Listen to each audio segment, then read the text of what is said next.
If you're launching a business today, the odds are that you won't even make it a single year. And I'm not saying anything about you specifically because you're great, you're awesome, but the stats are the stats. The good news is when you know why startups fail, you can avoid the mistakes that many founders make and greatly improve your chance for success. In this video, I'll tell you the top 7 reasons why startup failures happen and give you some tips so that you can make sure your brand doesn't end up adding to the failure statistic.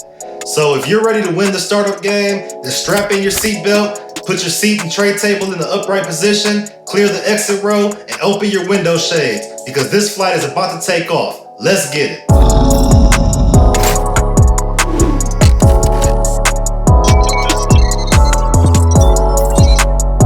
Hey guys, I'm Mike Sims from ThinkLions, and on this episode of Startup Squared, we're going to evaluate exactly what it is that makes succeeding as a startup such a challenge. As a founder, you always hear the statistic that 90% of businesses fail within the first 5 years. And look, it's scary as hell because it can cost tens of thousands of dollars to bring a business to life. And those odds are worse than taking your money to the casino and dropping it all into the first slot machine that you run across. But although you may know what the statistic is, many founders don't understand why the failure rate is so high among startups. CBInisghts recently completed a study of more than 111 post-mortems and identified the top reasons that startups fail.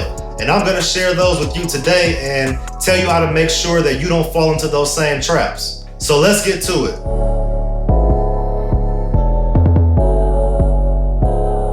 The most common reason why startups fail is that they simply run out of money. The bottom line is launching a startup requires financial resources. Unfortunately, investors don't typically fund unproven or unvalidated ideas, which means that founders will often need to bootstrap the business, at least for a while until they can get a minimum viable product into consumers' hands and prove a significant need for their product. Unfortunately, many startups fail before they get to the point of receiving investment. As the team tests or develops their products, they will likely incur significant expenses. Then once they bring a product to market, they realize how much it actually costs to acquire a single customer and then how much it costs to acquire 10 or 100 customers. Some startups can validate their concepts early on, generate a ton of users or customers, and seemingly bring on investors with no obstacles or limitations. Twitter, for instance, started in 2006, but didn't start earning money until 2010. Between those 4 years, they raised over $160 million in investor funding with no proof that they'd even successfully monetized. In September 2009, the company already had a valuation of $1.18 billion without having earned a single dollar in revenue. However, by the time they introduced the Twitter ad platform, they already had over 50 million users tweeting to their friends and followers multiple times per day. The founders didn't have to bootstrap for long, and they never ran out of money because they could leverage their user success to raise additional series funding in a flash. But this isn't the case for most startups. Twitter had the advantage of timing since social media was still a rather new concept, and they were able to completely differentiate themselves by introducing the 140-character tweet. Your startup probably won't be so timely. Likely you'll have the same experience as the rest of us where you introduce a monetized business model early on and reinvest revenues to bootstrap the business until you can prove the concept and gain the interest of investors. So how do you avoid falling into the group of individuals that run out of money? Well, you can start by ensuring that you have a business model that generates revenue immediately, and you can create financial plans early on that allow you to outline your expenses and burn rate and ensure that you have the resources available to cover it. But that doesn't mean that you're home free. In the end, you need a product that serves a vast number of customers with a solution that solves a problem that is so immense that they are willing to pay for it. The more cash you can bring in, whether from your own pocket, from investors, or from revenues, the longer runtime you will have without the worry of running out of funds.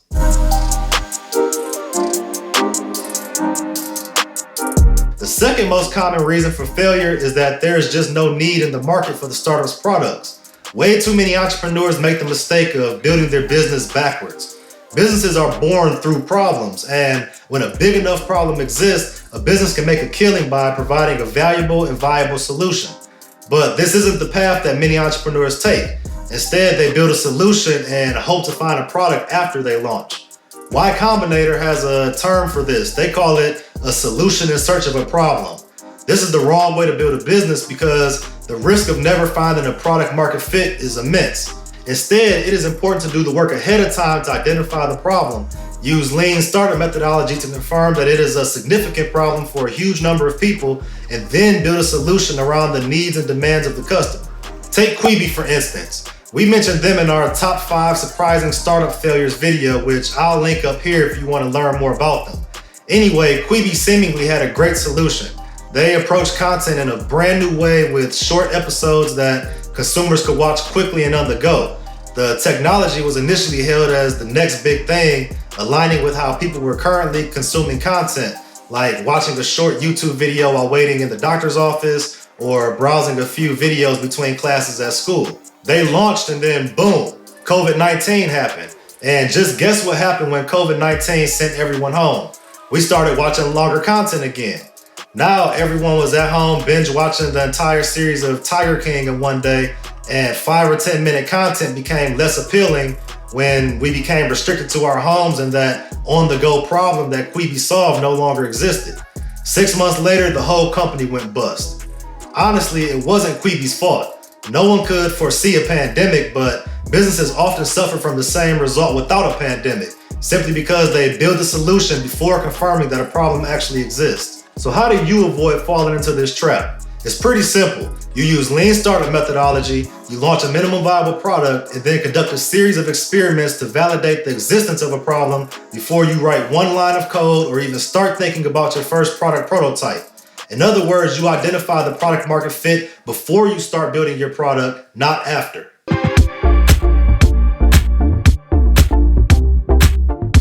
The third most common reason for failure relates to competition. If you think your product is so unique and innovative that there are no competitors that can touch you, you're already starting on the wrong foot. Every business has competitors. You may not know who your competitors are, but when you grow big enough to impact their revenue, they'll certainly know who you are. And they are looking to trip you up, minimize your presence, and eliminate your existence as a force in the market. Lao Tzu, a 6th century Chinese philosopher, said, "There is no greater danger than underestimating your opponent." Around a fifth of failed startups lost steam simply because they were outcompeted. Either they failed to recognize the strength of their competitors, they couldn't keep up, or they couldn't prove that they had any significant advantages that customers actually cared about. This is another thing you need to address far before you start developing your products. You should know who your competitors are better than they know themselves. You should be able to identify their strengths and weaknesses, know what customers like about them and what they dislike about them, and be able to identify specifically how your product or service stacks up against them. You should know what channels they are using to reach customers and know how your product differentiates from theirs. If you've ever watched mixed martial arts, you've seen what happens when fighters underestimate their opponents. They go into the octagon overly confident, they drop their hands and they dance around the ring taunting their opponent, and then right in the middle of their act, they get kicked in the face. You need to know your strengths and know theirs, and do not, under any circumstance, get kicked in the face. Before we get into the next failure factor, if you're looking for tips and tutorials to grow your business exponentially, like this video, hit the subscribe button, and ring the bell so you don't miss any of our uploads.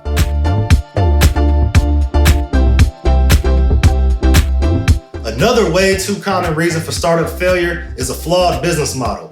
Your business model is just as important as the product itself. A business model is the plan your company has for making money, but not just money, but more specifically profit. This incorporates pricing, cost structure, the value proposition, and several other factors that can destroy a business if not optimized. If you pick the wrong revenue model or pricing structure, or if you fail to identify the cost you'll incur in development, promotion, and delivery of your value proposition, you'll probably find yourself in the 19% of businesses that fail due to a flawed business model. What does a super flawed business model even look like? Well, there are a couple of examples you'd be surprised by, since they are still major brands today, still operating with models that lose money. For example, as huge as Uber is, with its worldwide presence, you probably wouldn't believe that the company has never even turned a profit. And it's because ultimately the business model is flawed. The cost of every ride exceeds the price, meaning that they must continuously raise more and more money to overcome the constant losses. Long term, the current business model isn't what companies like Uber and Lyft bank on. And this is why the companies are so invested into autonomous vehicles, hoping to eventually pivot their business model as the driver market advances. WeWork is another company that has been hailed as a unicorn, even though their business model is seriously flawed. WeWork, which provides flexible workspace, faces long-term fixed expenses related to the leases of properties, but these expenses don't align with the pay structure of short-term clients who come and go as they choose. In 2017, for instance, the company reported $900 million in revenue, but earnings before taxes, depreciation, and amortization was a whopping negative $770 million. By 2018, it reached a negative $1.4 billion. For these businesses, growth digs them deeper into the hole, and that's a horrible situation to be in. The more revenue they make, the less profit they earn. Again, this is building a startup backwards, and it creates the perfect environment for startup failure.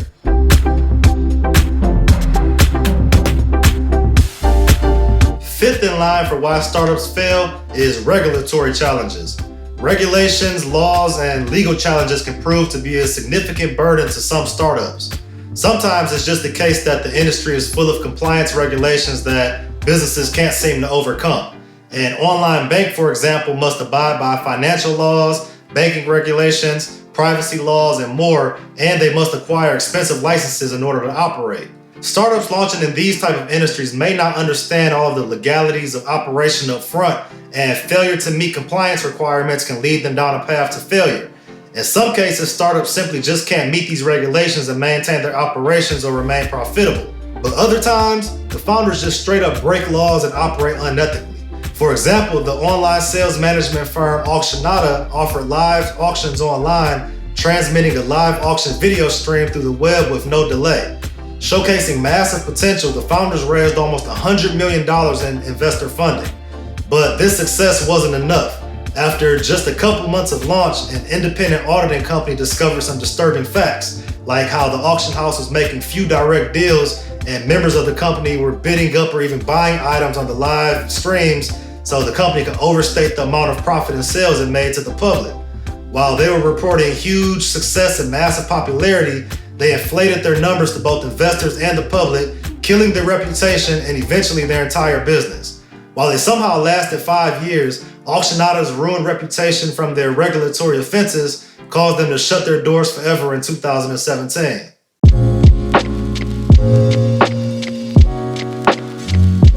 The sixth reason so many startups fail is that they have the wrong team. Bad teams can ruin great businesses, and likewise, great teams can turn average startup ideas into unicorns. I won't go too deep into this one because we have a whole video on why you need a great startup team and how to build one, and I'll link that somewhere up here in the top. But the basics of what you should know is the wrong team can have a major negative impact on the success of your startup. This could mean that the team lacks the skills necessary to bring the business to success, or that they lack chemistry, or in rarer cases, there could be a team member that ruins the business through some reckless action.